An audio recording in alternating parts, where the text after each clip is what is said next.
तो बच्चों last class में आपने मोशन ऑफ चार्ज पार्टिकल की 3 केसेस पढ़ी, जहां पर फर्स्ट केस में चार्ज पार्टिकल बिना डेविएट हुए मैग्नेटिक फील्ड से निकल जा रहा था। सेकंड केस में जो चार्ज पार्टिकल था वो सर्कुलर मोशन कर रहा था मैग्नेटिक फील्ड में, और थर्ड केस में आपने देखा कि हेलिकल मोशन कर रहा था। ये तीनों केस पढ़ने के साथ साथ आपने लास्ट क्लास में frequency, time period, kinetic energy के बहुत सारे तरीकों से फॉर्मूले निकाले। हमने आपसे जैसा बताया था कि आज की क्लास में हम कुछ नई चीज़ें पढ़ेंगे, तो आज की क्लास हम स्टार्ट करते हैं और आपको पढ़ाते हैं नई चीज़ें कुछ। अगर आपने अभी तक यूट्यूब चैनल को सब्सक्राइब नहीं किया है मेरे प्यारे बच्चों, तो यूट्यूब चैनल को सब्सक्राइब कर दीजिए, साथ साथ में बेल आइकन को भी जरूर दबाएं, ताकि जो लेटेस्ट अपडेट है, जो लेटेस्ट लेक्चर अवेलेबल होगा वो तुरंत आप तक पहुंच जाएगा। चलिए फिर स्टार्ट करते हैं मैथ्स का पार्ट 3, क्लास 10th-12th के चैप्टर 4 का पार्ट 3 स्टार्ट करते हैं। और सबसे पहला टॉपिक जो है वो हम लोग आज की क्लास में सीखेंगे, क्रॉस फील्ड किसे कहते हैं। क्रॉस फील्ड किसे कहते हैं, ये 1 मिनट का टॉपिक है, क्योंकि इसके नाम से ही सारी कहानी निकल के आ जाती है। क्रॉस फील्ड का मतलब बहुत सारे बच्चे ऐसे वाली फील्ड समझते हैं, टिक टिक टिक टिक टिक टॉक टॉक टॉक, टिक टिक टिक टिक टिक टॉक टॉक टॉक वाली फील्ड को बच्चे जो हैं ये क्रॉस फील्ड समझते हैं, है ना।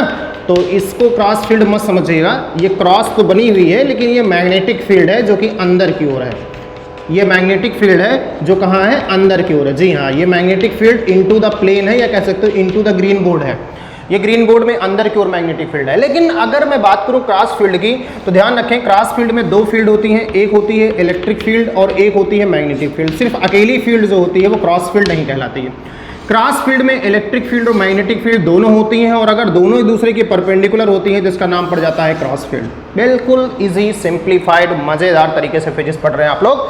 और आपको मैंने बताया कि क्रॉस फील्ड का मतलब होता है इलेक्ट्रिक फील्ड और मैग्नेटिक फील्ड जब दोनों दूसरे के परपेंडिकुलर हो तो क्या बोलेंगे, उसे हम क्रॉस फील्ड बोलेंगे। तो अगर यहां पर मैं इलेक्ट्रिक फील्ड को ऐसे बना दूं, नीचे की ओर ऐसे बना दूं, ये सपोज दैट ये मेरी इलेक्ट्रिक फील्ड हो गई, ये मैंने बना दिया नीचे की ओर, ये हमारी इलेक्ट्रिक फील्ड हो गई नीचे की ओर। तो आप देखिए इलेक्ट्रिक फील्ड नीचे की ओर है और मैग्नेटिक फील्ड अंदर की ओर है, तो बीच में एंगल कितना बना, तो जवाब है 90 डिग्री बना। 90 डिग्री एंगल बनने का मतलब they both are perpendicular to each other. अगर they both are perpendicular to each other, इसका मतलब क्या हुआ कि this is known as cross field. When electric and magnetic field are present in the same region perpendicular to each other, this known as cross field. When electric field and magnetic field both are present in the same region perpendicular to each other, then such a combination of electric and magnetic field is known as crossed field region। तो ऐसे reason को हम क्या बोलेंगे, cross field region कहेंगे। तो हमारी ये हो गई इलेक्ट्रिक फील्ड, ठीक, और ऊपर क्या है हमारी मैग्नेटिक फील्ड। क्रॉस क्रॉस जो बनी हुई वो मैग्नेटिक फील्ड हो गई, और जो नीचे की ओर है वो हो गई इलेक्ट्रिक फील्ड। तो ये हुई कहानी कुछ हमारी क्रॉस फील्ड की। बोलो भाई कैसा लगा अरेंजमेंट हमारा क्रॉस फील्ड का, मजेदार, शानदार, सुपरस्टार, दमदार, बहुत अच्छी बात, बहुत अच्छी बात भाई, बहुत अच्छी बात, समझ में आ गया हमारे प्यारे बच्चों को, मेरे दुलारे बच्चों को समझ में आ गया, बहुत अच्छी बात है।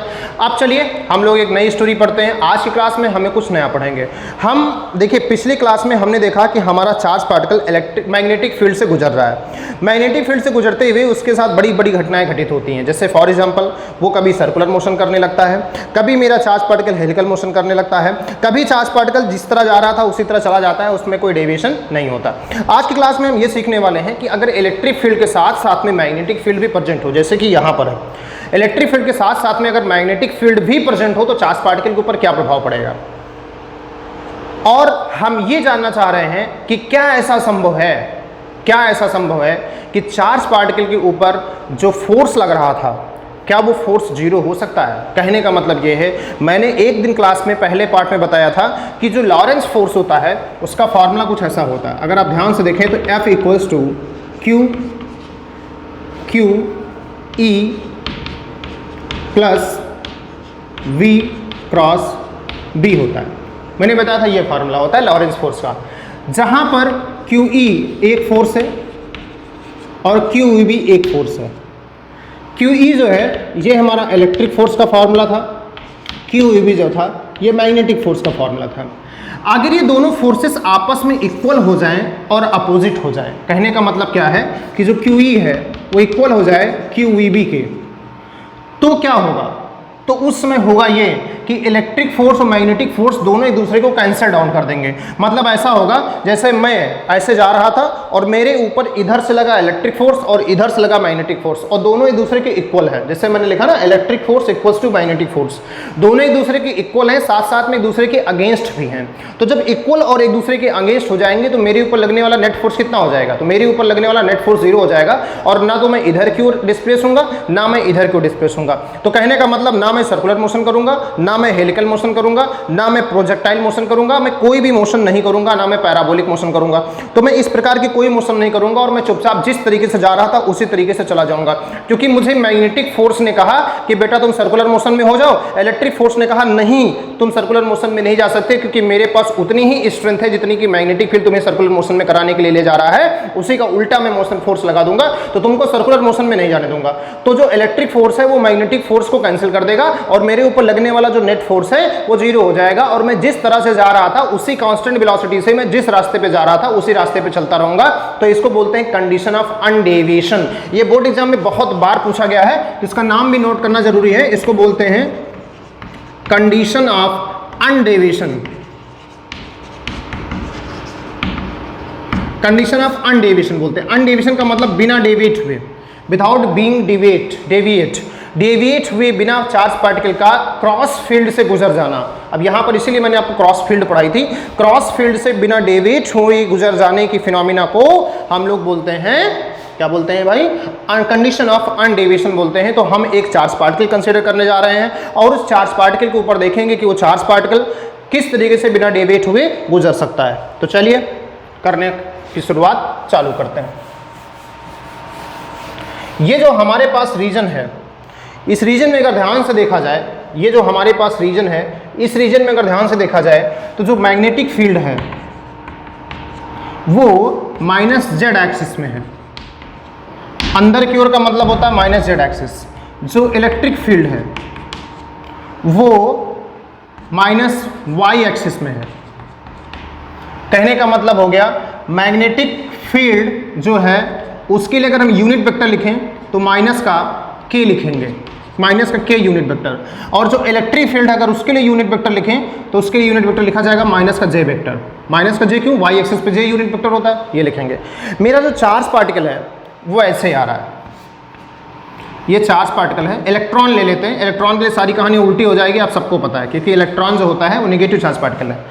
चार्ज पार्टिकल को हम इस बारीक छेद से गुजारते हैं और ये उम्मीद करते हैं कि इसी के सीधे रास्ते में इसके उस पार भी एक छेद है जो इसके एकदम सीधे में पड़ रहा है। हम यहाँ से गुजारते हैं और हम ये उम्मीद लगाए बैठे हैं कि ये यहीं से गुजरेगा। ऐसा कब संभव होगा? ऐसा तब संभव होगा जब बीच में ये डेविएट नहीं होगा। अगर ये बीच में डेविएट हो गया तो ये कहीं जाके ऐसे टकरा जाएगा और उस पार नहीं निकल पाएगा। हमने इसके सीधे रास्ते में छोटा सा छेद यहाँ पे कर रखा है जहाँ से सिर्फ एक इलेक्ट्रॉन निकल सकता है, इतना छोटा छेद कर रखा है। और हम देखते हैं कि ये जो इलेक्ट्रॉन है ये कैसे यहाँ से पास होता है। तो ये कैसे संभव होगा? जब उसके ऊपर लगने वाला नेट फोर्स 0 होगा। तो आइए देखते हैं। ये एक्सपेरिमेंट जो है ये अभी एक पता होगा आपको, एक दुनिया में बहुत बड़ा एक्सपेरिमेंट चल रहा है LHC नाम से। अगर आपको नहीं पता होगा तो यूट्यूब पे सर्च कर लीजिएगा, इसको बोलते हैं लार्ज हैलार्ड कोलाइडर। ठीक, तो ये एक्सपेरिमेंट चल रहा है दुनिया में एक बहुत बड़ा। उसमें एक बहुत बड़ी सी सुरंग बनी हुई है, उस सुरंग के अंदर ये सेटअप मेंटेन किया गया है और उस सेटअप के अंदर दोनों तरफ से कुछ चार्ज पार्टिकल छोड़े जाएंगे जो बिना डेविएट हुए एक दूसरे से टकराएंगे। तो बिना डेविएट हुए कब टकराएंगे? जब ऐसा सेटअप बनाया जाएगा तब टकराएंगे। तो ये LHC के बारे में यूट्यूब पे जरूर देखेंगे। हम आप लोगों को कहिएगा तो एक पर्टिकुलर लिंक भेज देंगे जहां से आप बेहतर समझ पाएंगे। ये आप लोग स्मार्ट लोग हैं यार, आप LHC के बारे में देख लीजिएगा, LHC के बारे में देख लीजिएगा, बहुत आसानी से आप समझ लीजिएगा, बहुत आसानी से आप समझ जाएंगे। चले भाई, तो हम बात करते हैं LHC का। बताते हैं जो टेम्परेचर है ना, LHC का जो टेम्परेचर है ये सन के टेम्परेचर से भी कहीं ज़्यादा गुना है। सन का जो टेम्परेचर होता है, सर के कोन का टेम्परेचर जो है उसके टेम्परेचर से भी कई ज़्यादा गुना है। कल मैंने इंस्टाग्राम पर एक पोस्ट के माध्यम से इसको सीखा। इंस्टाग्राम पर हमारे पास कुछ साइंटिफिक चैनल्स को मैंने सब्सक्राइब कर रखा है जहां पर मैंने ये चीज़ सीखी कि जो LHC है उसका जो इंटरनल कोर का टेम्परेचर है वो सन के इंटरनल कोर के टेम्परेचर से कहीं ज़्यादा है। तो चलिए बहरहाल आपको मैंने इस डिवाइस के बारे में थोड़ा सा बता दिया जो दुनिया में अभी एक एक्सपेरिमेंट चल रहा है। इस गॉड पार्टिकल को खोजने के लिए चल रहा है। एक पार्टिकल होता है जिसको बोलते हैं गॉड पार्टिकल या इसको बोलते हैं हिग्स बोसान पार्टिकल।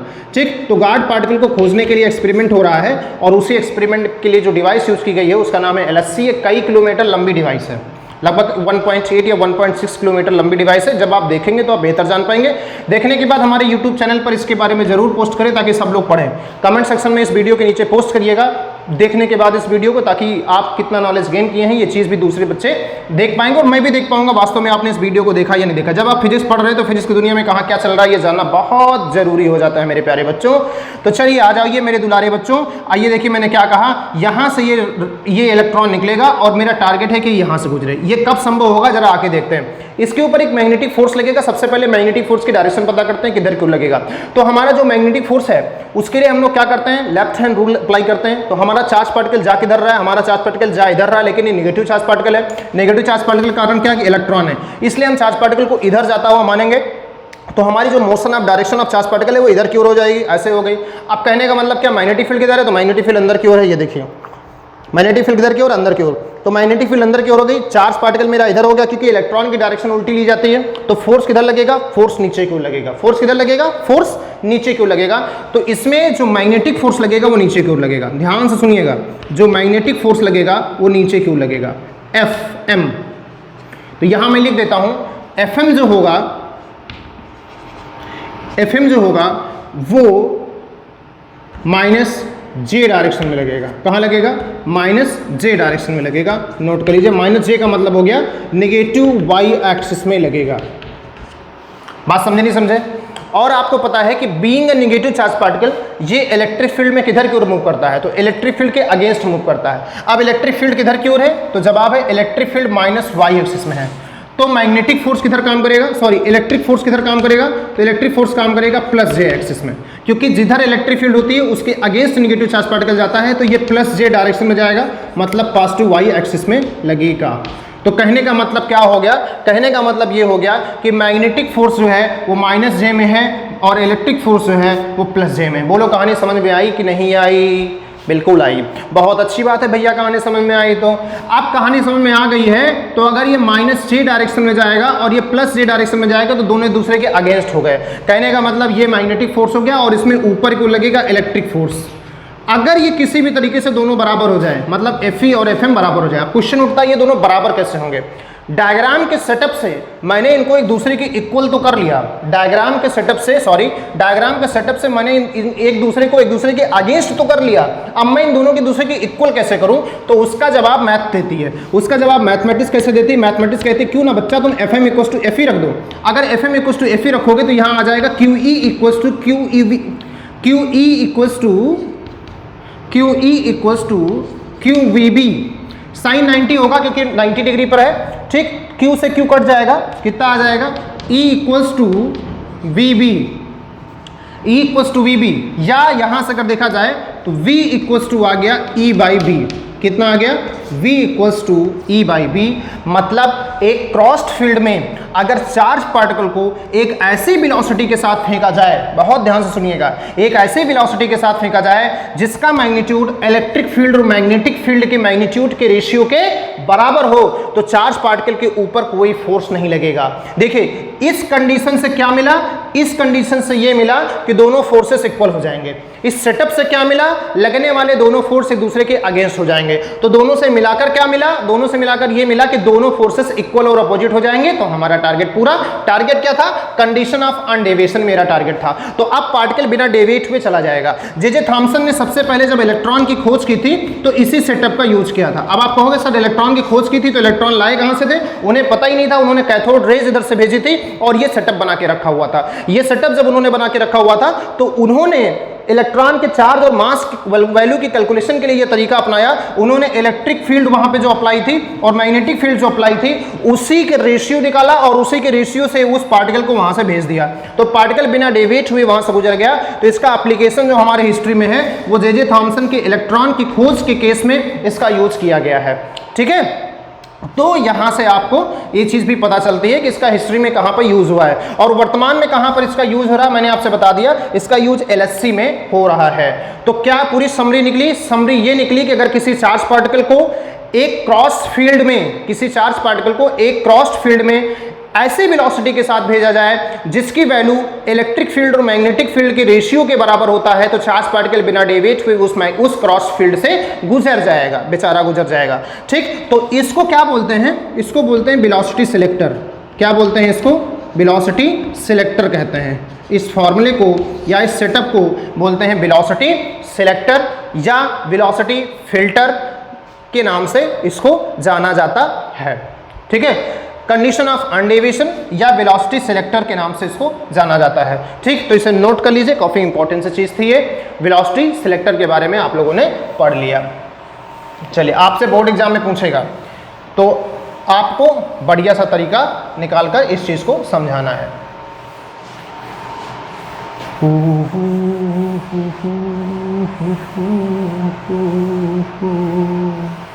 अब हम पढ़ेंगे कुछ ऐसा जो मज़ेदार है समोसे जैसा, है ना। अब हम पढ़ेंगे कोई मज़ेदार सी चीज़, और उस मज़ेदार सी चीज़ का नाम है एक मज़ेदार सी डिवाइस, साइक्लोट्रॉन।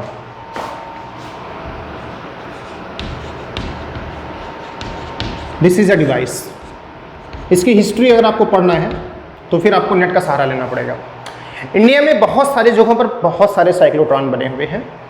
इंडिया में बहुत सारे IITs के पास साइक्लोट्रॉन है, Bhabha institute of research centre के पास ठीक साइक्लोट्रॉन है। बहुत से IITs हैं, रिसर्च सेंटर्स हैं जिनके पास ये डिवाइस पाई जाएगी। ये डिवाइस बाज़ार में नहीं बिकती है, जैसे ट्रांसफार्मर बाज़ार में मिल जाता है, LED बाज़ार में मिल जाती है, कैपेसिटर आपका बाज़ार में मिल जाता है, साइक्लोट्रॉन बाज़ार में नहीं बिकता।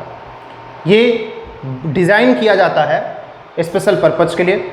और पर्पज़ क्या है इसका, मैंने आपसे बताया था। इसका पर्पज़ है किसी भी चार्ज पार्टिकल को, किसी भी नहीं, एक पर्टिकुलर चार्ज पार्टिकल को एक्सेलरेट करने का पर्पज़ है। वो पर्टिकुलर चार्ज पार्टिकल होते कौन से हैं? पॉजिटिव चार्ज पार्टिकल्स होते हैं। पॉजिटिव चार्ज पार्टिकल्स होते हैं, उनको एक्सेलरेट करता है। एक्सेलरेट करता है अप टू अ वेलोसिटी। ये बात ध्यान रखिएगा, अप टू अ वेलोसिटी। बहुत ज़्यादा वेलोसिटी तक एक्सेलरेट नहीं कर सकता। मतलब जैसे स्पीड ऑफ लाइट 3 × 10⁸ मीटर पर सेकेंड होती है, तो अगर आप कहोगे इतनी स्पीड में एक्सेलरेट कर दें तो ये पॉसिबल नहीं होगा।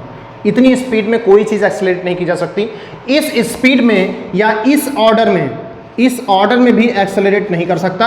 ये इसका ड्रॉबैक है। कभी आपसे पूछे कि इसका ड्रॉबैक क्या है, इसकी लिमिटेशन क्या है, तो बता दीजिएगा कि ये इस स्पीड तक नहीं एक्सेलरेट कर सकता। क्यों नहीं कर सकता, ये अभी इस टॉपिक के लास्ट में आपको हम समझाएंगे क्यों नहीं कर सकता, लेकिन ये कर सकता है। तो एक्सेलरेट करना इसका काम है। ये चार्ज पार्टिकल को एक्सेलरेट करता है, और पॉजिटिव चार्ज पार्टिकल को एक्सेलरेट करता है। नेगेटिव को क्यों नहीं करता, न्यूट्रल को क्यों नहीं करता, ये भी अभी इस वीडियो के लास्ट में आपको समझाया जाएगा।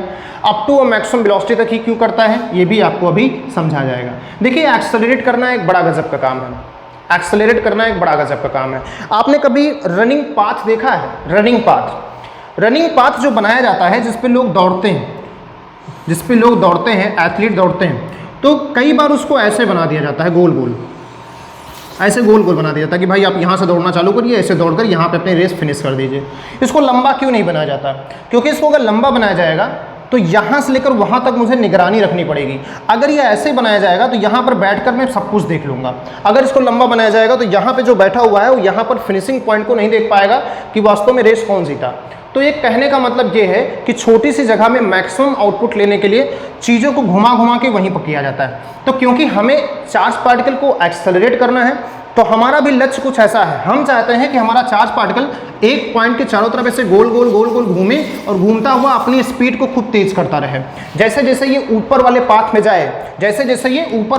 जाए, अपनी स्पीड को बढ़ाता जाए। और ये चीज़ हमने पिछले पार्ट में सीखी थी कि जो टाइम पीरियड का फॉर्मूला होता है 2π/Q/mb, शायद ये होता, क्या होता था,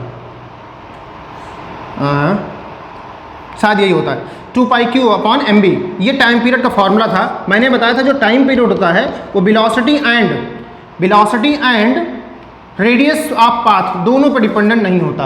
टाइम पीरियड कांस्टेंट होता है। और मैंने आपसे लास्ट क्लास में बताया था कि जो वेलोसिटी ऑफ चार्ज पार्टिकल होती है वो रेडियस के प्रोपोर्शनल होती है। मतलब अगर पाथ का साइज बढ़ेगा तो स्पीड अपने आप बढ़ने लगेगी। यही इसका प्रिंसिपल है, मैंने आपको ये भी बताया था।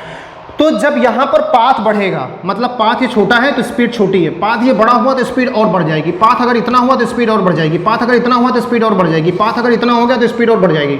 मतलब चार्ज पार्टिकल इस सेंटर से जितना दूर पहुंचेगा उतनी ज़्यादा उसकी स्पीड होती जाएगी। लेकिन ये कब होगा ये आपको जानना है तो पिछले लेक्चर को उठा के बहुत अच्छे से देख लीजिए, वो कहाँ था, मैग्नेटिक फील्ड के केस में था।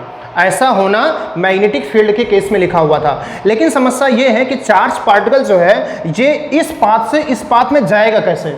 देखिए गोल गोल घुमाएगा कौन, तो उसके लिए गोल गोल घुमाने के लिए मैग्नेटिक फील्ड काफ़ी है, क्योंकि मैग्नेटिक फील्ड चार्ज पार्टिकल को गोल गोल घुमा सकती है। ये बात तो मैंने उस दिन सीखी थी। लेकिन समस्या ये है कि मैग्नेटिक फील्ड चार्ज पार्टिकल को गोल गोल घुमा तो देगी, लेकिन मैग्नेटिक फील्ड चार्ज पार्टिकल को काइनेटिक एनर्जी दे नहीं पाएगी। और जब क्योंकि मैंने लास्ट क्लास में बात बताई है, मैग्नेटिक फील्ड चार्ज पार्टिकल को काइनेटिक एनर्जी नहीं दे पाता, काइनेटिक एनर्जी जीरो होती है, change in kinetic energy magnetic field में जीरो होती है, पिछले लेक्चर में देखिएगा। तो जब चार्ज पार्टिकल में काइनेटिक एनर्जी में चेंज जीरो होता है तो इसकी स्पीड बढ़ेगी कैसे भाई, इसकी स्पीड बढ़े कैसे, जब काइनेटिक एनर्जी जीरो है तो इसकी स्पीड बढ़े कैसे। तो सवाल ये आता है कि हम कुछ काम करेंगे जिससे काइनेटिक एनर्जी बढ़ जाए, तो हम सहारा लेंगे इलेक्ट्रिक फील्ड का। हम इलेक्ट्रिक फील्ड की मदद से काइनेटिक एनर्जी बढ़ाने का जुगाड़ कर लेंगे, और जैसे ही काइनेटिक एनर्जी बढ़ेगी, काइनेटिक एनर्जी जैसे बढ़ेगी, ध्यान से सुनिएगा, काइनेटिक एनर्जी बढ़ेगी कैसे, इलेक्ट्रिक फील्ड वर्क करेगी। वर्क कैसे करेगी, एक फोर्स लगाएगी और डिस्प्लेसमेंट होगा, फोर्स और डिस्प्लेसमेंट होने की वजह से एक वर्क होगा, वर्क की वजह से काइनेटिक एनर्जी बढ़ेगी, और काइनेटिक एनर्जी बढ़ने की वजह से स्पीड बढ़ेगी। और जैसे ही चार्ज पार्टिकल की स्पीड बढ़ेगी, स्पीड का मतलब v बढ़ेगी, और v रेशियो v जो होता है वो प्रोपोर्शनल टू r होता है। और जैसे ही स्पीड बढ़ेगी तुरंत रेडियस बढ़ जाएगी, स्पीड बढ़ेगी तुरंत रेडियस, एक पास से दूसरे पास में, दूसरे से तीसरे, चौथे से पांचवें। तो कहने का मतलब cyclotron is a device in which electric and magnetic field both are used. दोनों मैग्नेटिक फील्ड यूज होंगी, इलेक्ट्रिक और मैग्नेटिक दोनों फील्ड का यूज यहां पर करना पड़ेगा। मैग्नेटिक फील्ड का काम होगा उसको गोल गोल घुमाना, और इलेक्ट्रिक फील्ड का काम होगा उसको लगातार पाथ को बढ़ाते जाना। इलेक्ट्रिक फील्ड का काम क्या होगा, उसके लगातार पाथ को बढ़ाते जाना। इलेक्ट्रिक फील्ड जो होगी वो वर्क डन करेगी, वर्क डन होने की वजह से काइनेटिक एनर्जी बढ़ेगी, काइनेटिक एनर्जी बढ़ने की वजह से स्पीड बढ़ेगी, स्पीड बढ़ने की वजह से उसकी रेडियस बढ़ेगी, मतलब पाथ बढ़ेगा। और जैसे ही पाथ बढ़ेगा वो ऊपर पहुंच जाएगा, और ऊपर पहुंचेगा तो स्पीड तो बढ़ी चुकी है, फिर ऊपर पहुंचेगा स्पीड बढ़ चुकी है, फिर ऊपर पहुंचेगा स्पीड बढ़ चुकी है। तो स्पीड बढ़ने को क्या बोलते हैं, एक्सेलरेट होना। स्पीड बढ़ने को क्या बोलते हैं, एक्सेलरेट होना। और इसीलिए cyclotron is an accelerator. Note it down, cyclotron is an accelerating device या cyclotron is an accelerator. Cyclotron एक एक्सेलरेटर है जो पॉजिटिव चार्ज पार्टिकल को एक्सेलरेट करता है, जो बहुत ही स्मॉल मास के नहीं होते उनको। स्मॉल मासेस को क्यों नहीं किया जा सकता मैं अभी आपको समझाऊंगा। तो साइक्लोट्रॉन के बारे में आपको पता चल गया। अब चलिए साइक्लोट्रॉन का प्रिंसिपल जब आपको पता चल गया है तो साइक्लोट्रॉन की बाकी कहानी भी हम पढ़ना चालू करते हैं। साइक्लोट्रॉन का प्रिंसिपल यही है कि मैग्नेटिक फील्ड में मूव करने वाला चार्ज पार्टिकल की जो टाइम पीरियड होता है वो वेलोसिटी और रेडियस दोनों से इंडिपेंडेंट होता है। This is the principle of the cyclotron, this is the principle of the cyclotron. चाहे तो आप नोट कर लें, लिख लीजिए, the time period of A charge particle moving, the time period of A charge particle moving in magnetic field perpendicular to it, moving in magnetic field perpendicular to it is independent on its speed and radius of the path, radius of the path. ये इसका working principle है। अब चलिए पढ़ते हैं construction. क्या पढ़ेंगे हम, वर्किंग प्रिंसिपल पढ़ चुके हैं, इसका कंस्ट्रक्शन करेंगे, कंस्ट्रक्शन के बाद इसकी वर्किंग पढ़ेंगे, वर्किंग के बाद चार्ज पार्टिकल एक्सेलरेट हो चुका होगा, फिर इसकी लिमिटेशन पढ़ेंगे और टॉपिक क्लोज कर देंगे। तो इतना लक्ष्य है हमारा आज के क्लास में पढ़ना। तो करते क्या है, सबसे पहले इसमें कंस्ट्रक्शन करते हैं। कंस्ट्रक्शन कैसे होता है ध्यान से सुनते हैं। सबसे पहले यहाँ पर हम यूज़ करते हैं डी का, ये डी है, ये डी है। आप कहोगे सर डी तो ऐसे बनती है, तो डी का उल्टा है, और यहाँ थोड़ी बीच में स्पेस है और एक दूसरी डी है। डी मतलब ए बी सी डी वाली D, A B C D वाली ये दो डी हैं, एक डी की उल्टा डी और एक डी की सीधा डी। तो दो डी हैं इसलिए इन्हें कहते हैं डीज। क्या बोलते हैं, डीज। ये डी नंबर 1, ये डी नंबर 2, D1 D2 ये डीज हैं, दीदीज, दीदी है, दीदी, बड़की दीदी, छुटकी दीदी, ठीक, ये दोनों डीज हैं। ठीक है भाई, बहुत अच्छी बात है। इसके ऊपर एक मैग्नेट लगा देते हैं और इसके नीचे एक मैग्नेट लगा देते हैं। मतलब इसके ऊपर एक मैग्नेट लगा दिया, इसके नीचे एक मैग्नेट लगा दिया। तो इसके ऊपर मैग्नेट यहाँ तो बना नहीं सकते कि ऊपर स्पेस में बना दे, नीचे बना दे, तो हम यहाँ खाली जगह में बना दे रहे हैं। समझिएगा ये कहाँ रखा हुआ है, ये नॉर्थ हो गया और ये साउथ हो गया। ये रखे कहाँ हैं, एक ऊपर रखा हुआ है और एक इसके नीचे रखा हुआ है। बात समझ गए नहीं समझ गए? एक ऊपर रखा है और एक नीचे रखा है, ऐसा कुछ सेटअप बनाया गया है। तो मैग्नेटिक फील्ड जो होगी वो कैसी हो जाएगी, अंदर की ओर। मैग्नेटिक फील्ड अंदर की ओर हो जाएगी, ऐसे क्रॉस फील्ड हो जाएगी। ऊपर नॉर्थ है नीचे साउथ है, तो नॉर्थ से साउथ जाएगा। तो यहाँ पर हम चुपके से बना दे रहे हैं, ऐसे बना दे रहे हैं, चलो यहाँ बाहर बाहर बना दे रहे हैं। मैग्नेटिक फील्ड होगी वो अंदर की ओर हो जाएगी। हो जा रहे मैग्नेटिक फील्ड अंदर की ओर, हो जा रहे मैग्नेटिक फील्ड अंदर की ओर, पकड़ ले एक ओर, पकड़ ले एक ओर। ये हो गई मैग्नेटिक फील्ड अंदर की ओर। ठीक है भैया, ये अभी मिटाना पड़ेगा हमको, हमने फर्जी बना दिया। इतनी चाक उड़ती है, डर लगता है चाक से साहब। चलो थोड़ा बना रहने दो ताकि पता चले, मिटाना पड़ेगा। ये तो बना बना के मिटा रहे हो गुरुजी, फर्जी टाइम पास कर रहे हो। ये दोनों डीज हैं, यहाँ पर वो चार्ज पार्टिकल रखा जाता है जिसको एक्सेलरेट करना होता है, या उस चार्ज पार्टिकल का सोर्स रख दिया जाता है जहाँ से वो निकलेगा। चाहो तो आप उसका सोर्स रख दो चार्ज पार्टिकल का, और चाहे तो चार्ज पार्टिकल को उठा के रख दो, आपकी मर्जी। ठीक, सोर्स रखोगे तो सोर्स से चार्ज पार्टिकल निकलेगा, और चार्ज पार्टिकल रख दोगे तो बहुत अच्छी बात। यहाँ पर एक एसी डिवाइस लगा दी जाती है, एसी जनरेटर लगा दिया जाता है, या कह लो एसी डिवाइस लगा दी जाती है। एसी क्यों लगाई जाती है? एसी की खासियत होती है कि एसी चेंज होती रहती है, positive negative, negative positive, positive negative, negative positive, AC change होती रहती है। तो एसी को बोलते हैं अल्टरनेटिंग करंट, एसी चेंज होती रहती है। क्यों, देखिए दो डीज हैं आपके पास, एक ये है एक ये है। अब एसी जब चेंज होगी तो किसी समय ये वाला पॉजिटिव होगा, ये वाला निगेटिव होगा, अगले क्षण ये वाला निगेटिव होगा, ये वाला पॉजिटिव हो जाएगा, कभी ये पॉजिटिव होगा, कभी ये निगेटिव होगा। तो यहाँ पे आपने लगाया है, इसको बोलते हैं ऑसिलेटर। ऑसिलेटर इसलिए बोलते हैं क्योंकि ऑसिलेट करता है, positive negative, positive negative, positive negative, positive negative, oscillate करता है। तो ये जो लगा हुआ है ये एसी जनरेटर है, या इसको आप ऑसिलेटर कह सकते हैं। क्या कह सकते हैं इसको? ऑसिलेटर कह सकते हैं। ये एसी का सोर्स है। एसी का सोर्स इलेक्ट्रिक फील्ड प्रोवाइड करेगा। क्या प्रोवाइड करेगा? इलेक्ट्रिक फील्ड प्रोवाइड करेगा। तो इलेक्ट्रिक फील्ड जो होगी उसकी लगातार डायरेक्शन चेंज होती रहेगी। कभी इलेक्ट्रिक फील्ड की डायरेक्शन तो हमेशा पॉजिटिव से निगेटिव होती है, लेकिन जब ये पॉजिटिव होगा ये निगेटिव होगा तो पॉजिटिव से निगेटिव इधर हो जाएगी, लेकिन जब ये पॉजिटिव ये निगेटिव होगा तो इलेक्ट्रिक फील्ड डायरेक्शन इधर से इधर हो जाएगी। वो मौका पड़ेगा तब होगी। कारण क्या है ऐसा होने के लिए, मैं आपको बता दूं। चार्ज पार्टिकल जब ऑसिलेट करता है तो ध्यान से देखिएगा, इस जगह पर चार्ज पार्टिकल को नीचे क्यों ले जाना है, जबकि इस जगह पर चार्ज पार्टिकल को ऊपर क्यों ले जाना है? तो इलेक्ट्रिक फील्ड को चेंज होना पड़ेगा। या ऐसे समझ लीजिए कि इस जगह पर चार्ज पार्टिकल को इधर ले जाना है और इस जगह पर चार्ज पार्टिकल को इधर ले जाना है। तो पॉजिटिव चार्ज पार्टिकल है तो इलेक्ट्रिक फील्ड जब इधर की ओर होगी तभी तो इधर जाएगा, और जब इलेक्ट्रिक फील्ड इधर की ओर होगी तभी तो इधर जाएगा। तो चार्ज पार्टिकल जब यहाँ आए तो इलेक्ट्रिक फील्ड ऐसे हो जाए, और चार्ज पार्टिकल जब यहाँ आए तो इलेक्ट्रिक फील्ड ऐसे हो जाए, ताकि चार्ज पार्टिकल जो है वो अपनी जगह से डिस्प्लेस होकर बड़े पाथ में पहुंच जाए। तो चार्ज पार्टिकल अगर एक ही डायरेक्शन में होगी ना तो पाथ कुछ ऐसा बन जाएगा, चार्ज इधर वाला जो होगा ये ऐसे फैल जाएगा और इधर वाला ऐसे समेट जाएगा, क्योंकि चार्ज पार्टिकल यहाँ इधर की ओर गया तो यहाँ भी इधर ही जाएगा। अगर इलेक्ट्रिक फील्ड अपनी डायरेक्शन को नहीं बदलता तब ऐसा पाथ बनता, मतलब पाथ कुछ ऐसा बन जाएगा, ऐसा बनता जाएगा, उधर की ओर बढ़ता जाएगा, इधर से घटता जाएगा, तो वही घूम के फिर मिल जाएगा हेलिकल पाथ। तो हम ऐसा चाहते नहीं है ना, हम चाहते हैं कि चार्ज पार्टिकल दोनों तरफ फैले। तो दोनों तरफ तभी फैल सकता है जब चार्ज पार्टिकल यहाँ पे आए, जब चार्ज पार्टिकल यहाँ पे आए तो इलेक्ट्रिक फील्ड इसको खींच के यहाँ कर दे। उसके बाद जब चार्ज पार्टिकल यहाँ पे आए या घूम के जब यहाँ पे आए इस जगह पर, तो इसको इलेक्ट्रिक फील्ड घूम के ऐसे कर दे, यहाँ पे कर दे। बात समझ नहीं समझ रहे हो? तो कुछ ऐसा पाथ बनना चाहिए, तो कुछ ऐसा सिस्टम बनना चाहिए। तो ऐसा तभी होगा जब यहाँ पर इलेक्ट्रिक फील्ड इधर हो जाए और यहाँ पर इलेक्ट्रिक फील्ड इधर हो जाए। तो ऐसा होने के लिए इलेक्ट्रिक फील्ड को बार बार बदलना पड़ेगा, और इलेक्ट्रिक फील्ड को उसी फ्रीक्वेंसी से बदलना पड़ेगा। बहुत ध्यान से सुनिएगा, इलेक्ट्रिक फील्ड को उसी फ्रीक्वेंसी से बदलना पड़ेगा जिस फ्रीक्वेंसी से चार्ज पार्टिकल घूम रहा है। तो इलेक्ट्रिक फील्ड की जो फ्रीक्वेंसी होगी, बहुत ध्यान सुनिएगा, इलेक्ट्रिक फील्ड की जो फ्रीक्वेंसी होगी वही फ्रीक्वेंसी चार्ज पार्टिकल की भी होगी। और चार्ज पार्टिकल की फ्रीक्वेंसी का फॉर्मूला आपने डराइव किया हुआ है। चार्ज पार्टिकल की फ्रीक्वेंसी का फॉर्मूला होता है क्यूबी अपॉन 2πm। तभी मैंने जो टाइम पीरियड का फॉर्मूला लिखा था वो गलत था, 2πm अपॉन क्यूबी रहा होगा, 2πq अपॉन mb लिख दिया था मैंने, गलत था। तो फ्रीक्वेंसी का फार्मूला होता है QB/2πm। अगर ये फ्रीक्वेंसी का फार्मूला होता है QB/2πm, then very clear point is this that कि यही फ्रीक्वेंसी का फार्मूला पार्टिकल का है, तो यही फ्रीक्वेंसी का फार्मूला किसका होना चाहिए, इस ऑसिलेटिंग ऑसिलेटर का होना चाहिए।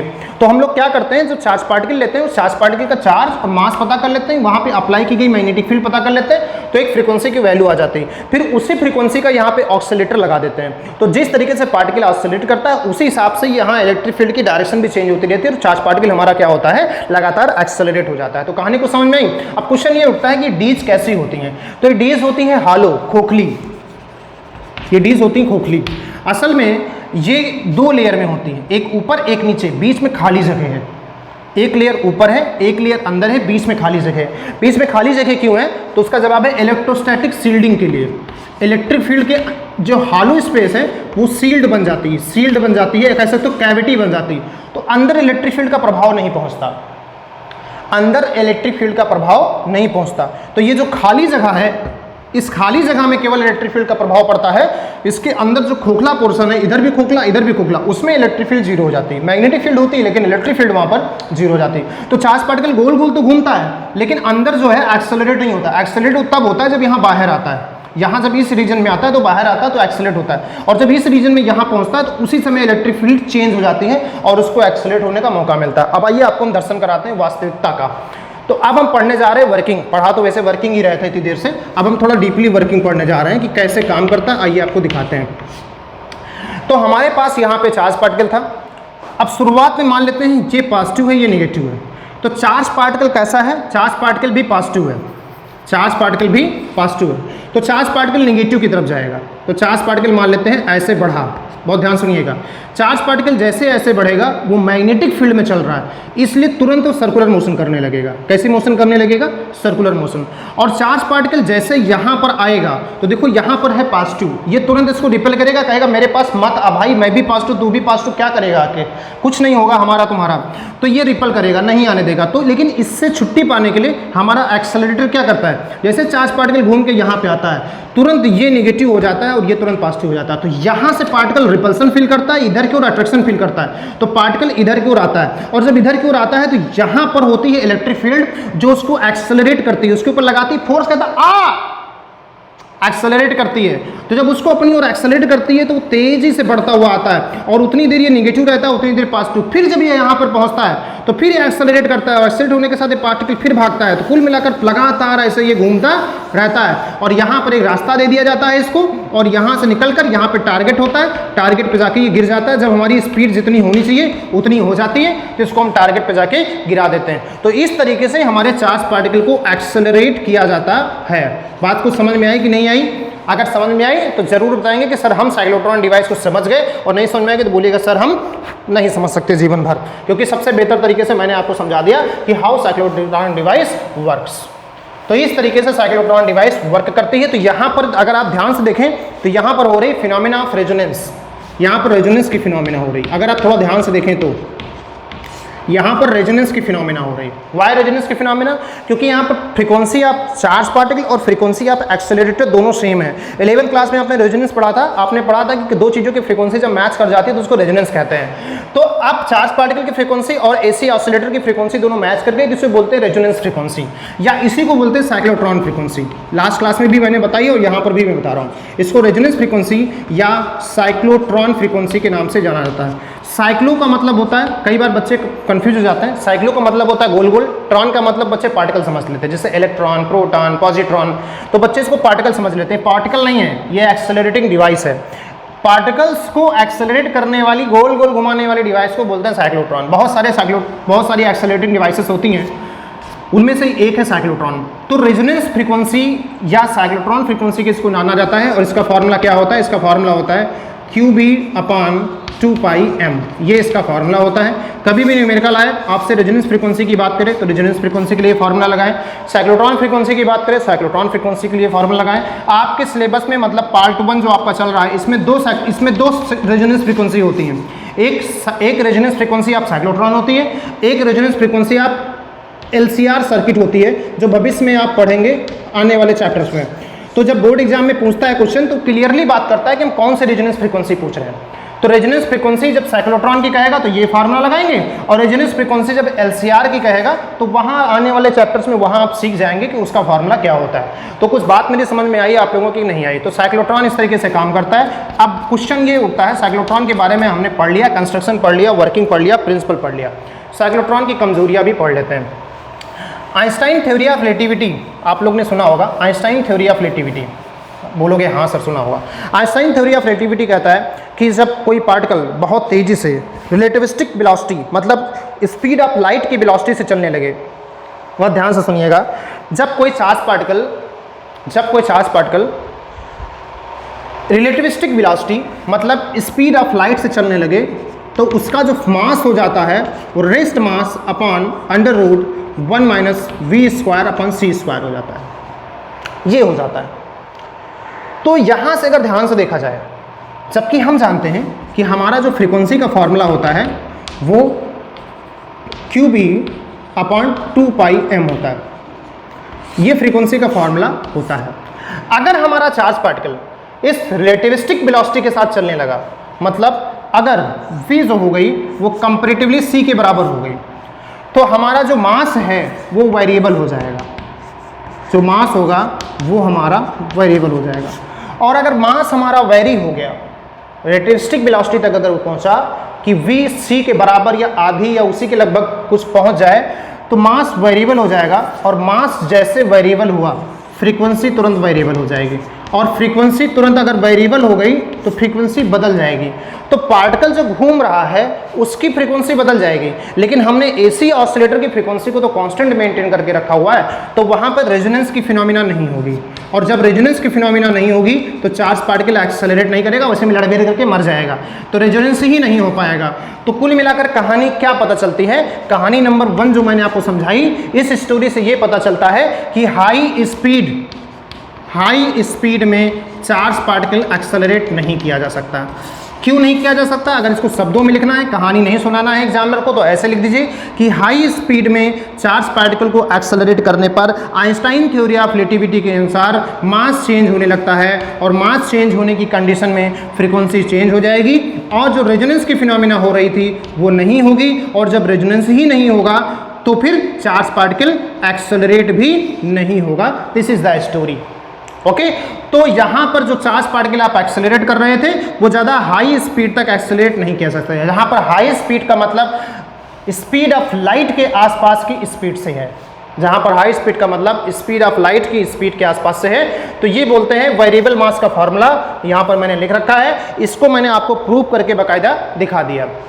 अगला क्वेश्चन आता है कि why light particles can not be accelerated. Light particle means what? Light particles means इनका मास बहुत कम है। स्मॉल मास पार्टिकल को एक्सेलरेट क्यों नहीं किया जा सकता? स्मॉल मास पार्टिकल का मतलब हो गया जो नेगेटिव चार्ज पार्टिकल्स होते हैं, मोस्टली वो स्मॉल मास के पार्टिकल्स होते हैं। जैसे इलेक्ट्रॉन का मास होता है 9.1 इंटू 10⁻31, बहुत ही स्मॉल मास है। प्रोटॉन एक्सेलरेट किया जा सकता है, वो पॉजिटिव चार्ज पार्टिकल और हाई मास वाला है, जबकि इलेक्ट्रॉन एक बहुत ही लो मास पार्टिकल है, बहुत ही स्मॉल मास है। लो मास पार्टिकल वाले क्यों नहीं एक्सेलरेट किए जा सकते? Question number 2। पहली बात तो ये लिख दीजिए लिमिटेशन में कि स्मॉल मासेस वाले एक्सेलरेट नहीं किया जा सकते। क्यों नहीं किए जा सकते? क्योंकि स्मॉल मास होने की दशा में फ्रीक्वेंसी बहुत ज़्यादा हो जाती है, क्योंकि फ्रीक्वेंसी और mass is inversely proportional to each other. Small mass होने की अवस्था में फ्रीक्वेंसी बहुत ज़्यादा हो जाती है, और फ्रीक्वेंसी ज़्यादा होने की वजह से हमको यहाँ पर एक हाई फ्रीक्वेंसी का ऑक्सीलेटर की जरूरत होती है। हाई फ्रीक्वेंसी के ऑक्सीलेटर का मतलब जानते हो क्या हुआ? जल्दी जल्दी बदले, plus minus plus minus plus minus plus minus plus minus plus minus, जल्दी जल्दी बदले, तो जल्दी जल्दी वो बदल नहीं पाता है। और जल्दी जल्दी समझते हो, हमारे घर में जो लाइट आती है ना उसकी फ्रीक्वेंसी 50 हर्ट्ज है, मतलब वो 1 सेकंड में 50 बार प्लस माइनस होती है। मैं बोल नहीं पाया, गड़बड़ कर गया, वो 1 सेकंड में 50 बार plus minus plus minus plus minus होती है, 1 सेकंड में 50 बार। अब सोचो यहाँ पर कई हजार फ्रीक्वेंसी हो जाएगी, कई हजार, 1 करोड़ सपोज कर लो, 1 करोड़ हर्ट्ज अगर फ्रीक्वेंसी हो गई, मतलब 1 सेकंड में 1 करोड़ बार प्लस माइनस हो, तो 1 सेकंड में 1 करोड़ बार अगर प्लस माइनस होगी तो ये संभव नहीं हो पाएगा हमारे द्वारा कर पाना। इसीलिए यहाँ पर कम मास मतलब हाई फ्रीक्वेंसी का ऑसिलेटर पॉसिबल नहीं होता है, इसलिए लाइट पार्टिकल मतलब नेगेटिव पार्टिकल का एक्सेलरेशन यहाँ पर नहीं हो सकता। पॉइंट नंबर 3, न्यूट्रल पार्टिकल का क्यों नहीं किया जा सकता? तो न्यूट्रल पार्टिकल इसलिए नहीं किया जाता क्योंकि न्यूट्रल पार्टिकल इलेक्ट्रिक फील्ड और मैग्नेटिक फील्ड दोनों में न्यूट्रल होते हैं, वो ना तो गोल गोल घूमेंगे ना ही वो एक्सेलरेट होंगे, तो न्यूट्रल पार्टिकल का एक्सेलरेशन भी नहीं किया जा सकता था। तो 3 लिमिटेशंस थी जो आपको यहाँ पर जानना जरूरी था। There were 3 limitations. ठीक, तीनों लिमिटेशंस आप याद रखिए क्योंकि इसकी साइक्लोट्रॉन की लिमिटेशंस भी पूछता है। तो बोलो कैसी लगी आज की क्लास? दमदार, मजेदार, सुपरदार, शानदार, मस्त लगी ना? बस कुछ ऐसी ही उम्मीद हमें थी कि आप लोगों की आज की क्लास मस्त लगेगी। साइक्लोट्रॉन 5 नंबर में पूछा जाता है, ध्यान रखिएगा। न्यूमेरिकल आएगा तो 3 नंबर में आएगा। साइक्लोट्रॉन या जो पिछले टॉपिक्स पढ़ाए हैं उसमें न्यूमेरिकल आएगा तो 3 नंबर का आएगा, अदरवाइज 5 नंबर का आएगा।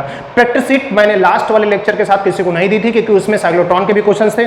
आज आपको 100% प्रैक्टिस शीट मिल जाएगी और साइक्लोट्रॉन के क्वेश्चन के साथ मिलेगी। तो लेक्चर नंबर 2 और लेक्चर नंबर 3 दोनों से रिलेटेड क्वेश्चंस आपको उसमें मिल जाएंगे और खूब मन लगा के शिद्दत के साथ सारे क्वेश्चन एक एक करके करिएगा। जो समस्या होगी हमें बताइएगा, हम आपके लिए मुफ्त में सेवा करने के लिए बैठे हुए हैं, समाज सेवक के रूप में। ठीक है, तो हमें बताइएगा कहाँ किस क्वेश्चन में प्रॉब्लम आती है। आपके पास प्रैक्टिस शीट आज की डेट में व्हाट्सएप ग्रुप के माध्यम से पहुँच जाएगी, पक्का प्रॉमिस। ठीक, तो चलते हैं, हम आपसे लेते हैं विदा और आप बने रहिए इस चैनल पर और मस्ती के साथ पढ़ाई करते रहिए, अपने जीवन को संवारते रहिए। बस और कोई उम्मीद हमसे आपसे है नहीं और ना आपको हमसे। ठीक है, फिर मिलते हैं नेक्स्ट क्लास में नेक्स्ट पार्ट के साथ और एक मज़ेदार टॉपिक को लेकर आऊँगा जो आपके मन को मस्त कर देगा। ठीक है, फिर बच्चों अपना ख्याल ज़रूर रखिए और फिर मिलते हैं नेक्स्ट वीडियो में। जय हिंद।